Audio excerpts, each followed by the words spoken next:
That's the immediate problem. Somebody say you took cocoa at a higher price. Why did we get to that? Last year, NDC4 a buy. Remember, the current financing scheme, no, and the first year, the second year, MPPF first year, change syndicated loan, you use loan, and you decide, and there's evidence, say you triaka and buy out and run a job.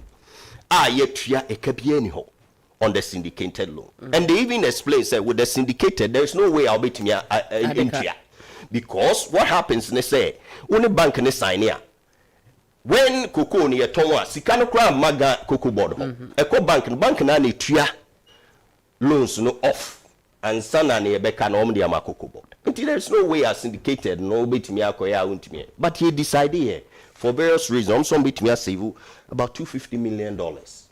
And at some point, last year, and a cocoa price a cost. Pa! Ekoya could do better. Sorry, make last year 2024. The 2024 no, and Ekoya could do almost $13,000 at some point. Now before that, now flat, just under $2,000. Over the time and another, until the very final year.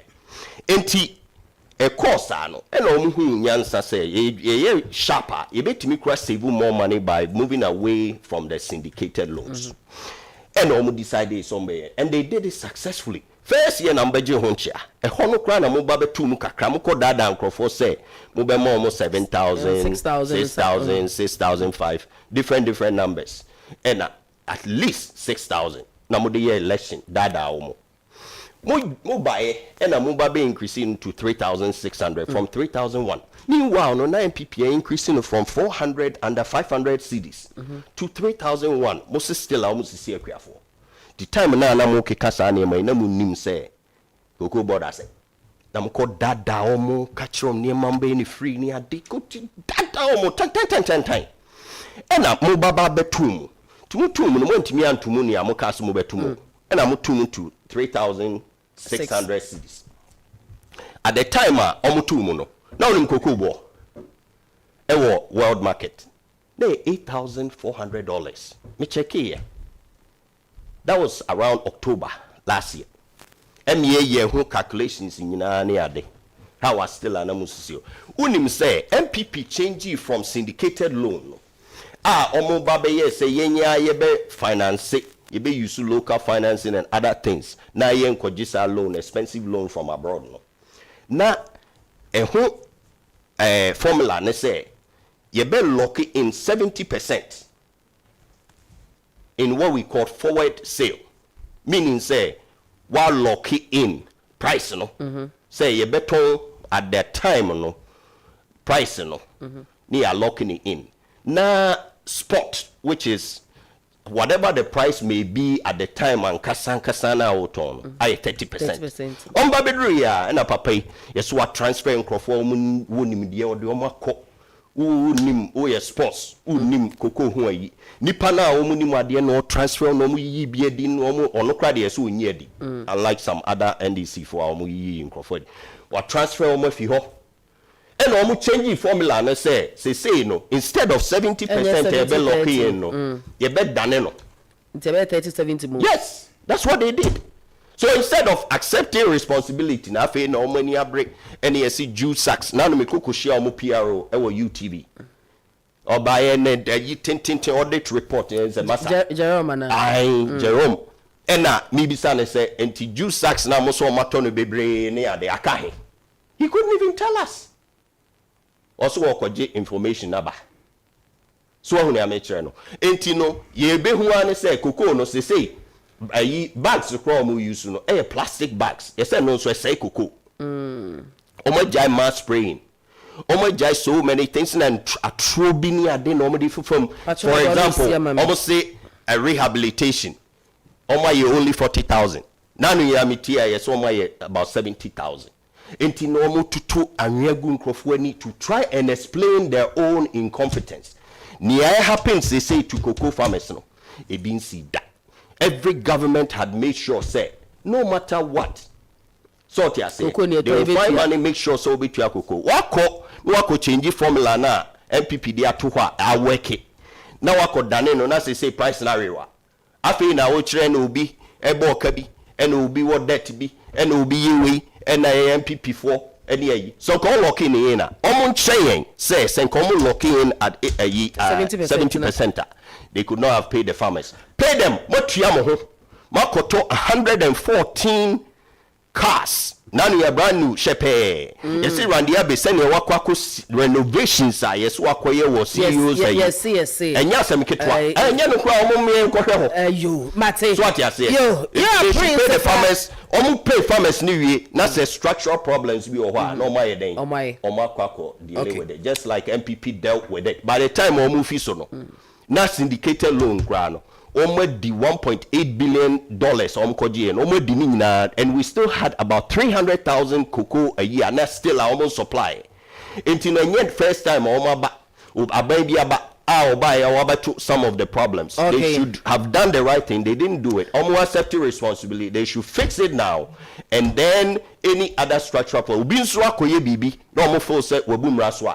Emrani nini meda say yeso ba assets no offer liabilities no na nyina aka ho era principal ene ene kasa no Kenneth na kwa be asama obazamwa wado kokoda o koko afu eja ye nya abitwa ho ye be den be wi akokono nkase se nya abitwa akokono so de se nkase ni mu but umbe me awe MPP4 be me awe mpacho meet you see akwa bi boy who created the mess.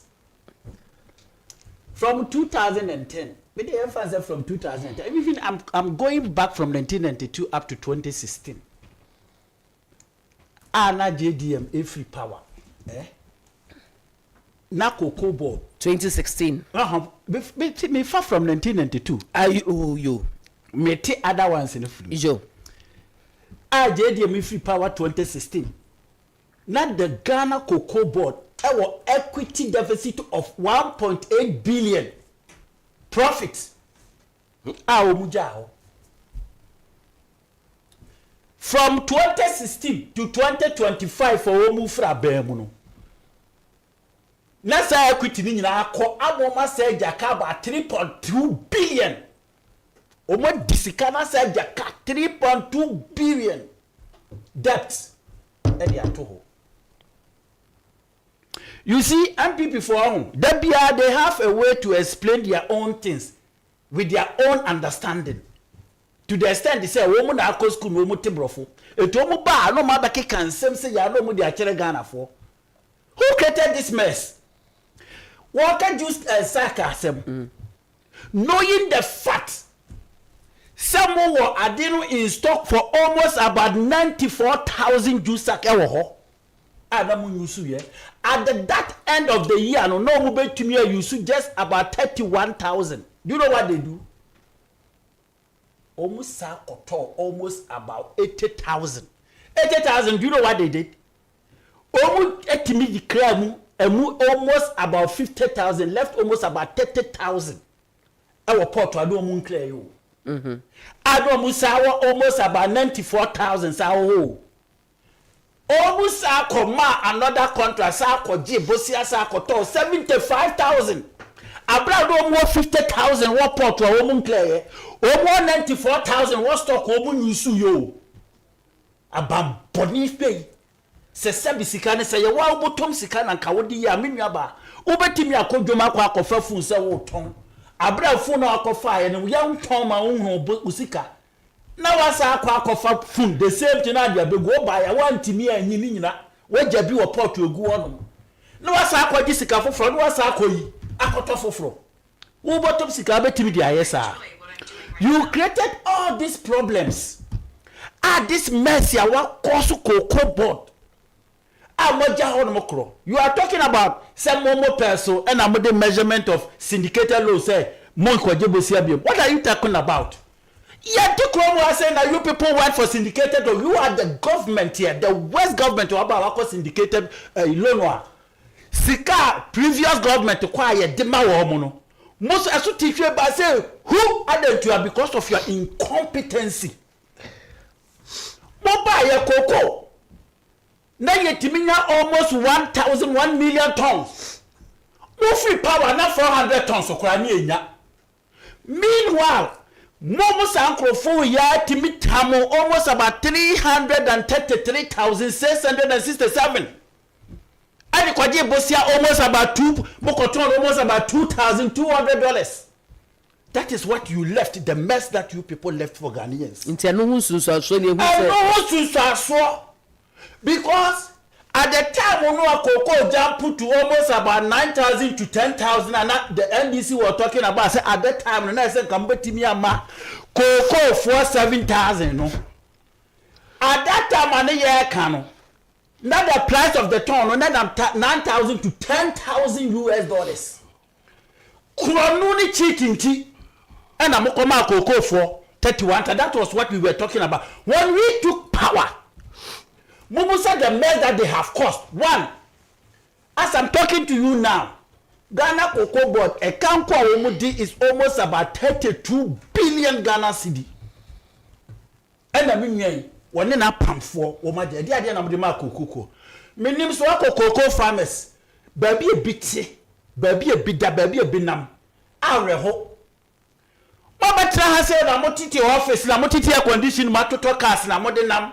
And I'm use to campaign cocoa money and I'm going to campaign and they chairman madofonum. Yet the club has said syndicated loan and they made it a muntimin kwaja was another method, another method.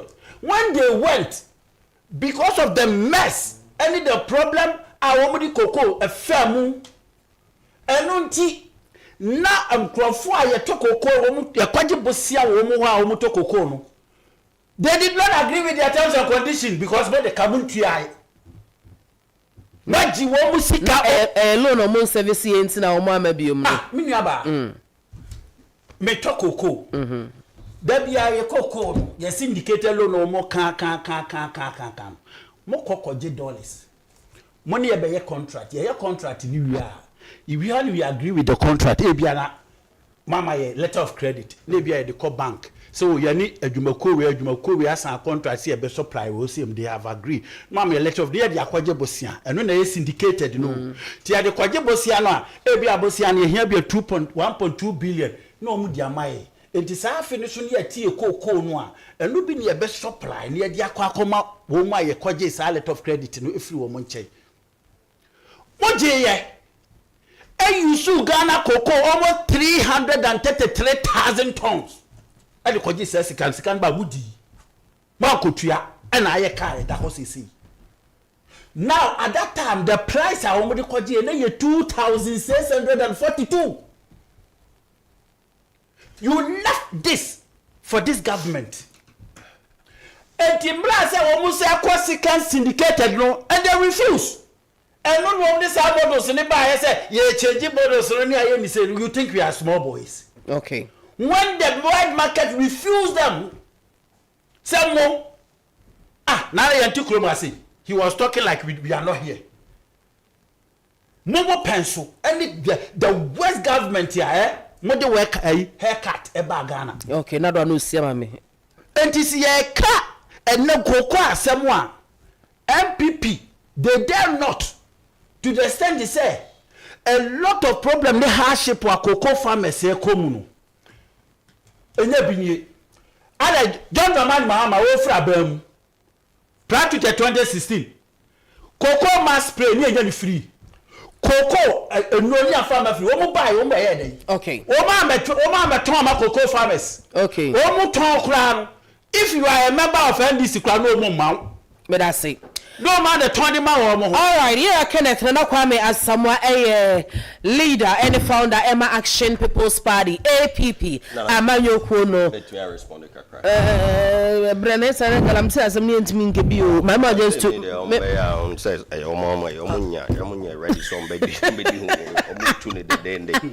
they keep saying where's government NDC 2 minutes pay. For example, by the time our NDC fee buy 2,000, now the debt to GDP ratio. Now to make an NDC for any being until later I'm Sunday the debt to GDP was 182% at the time Yura Kufuor president.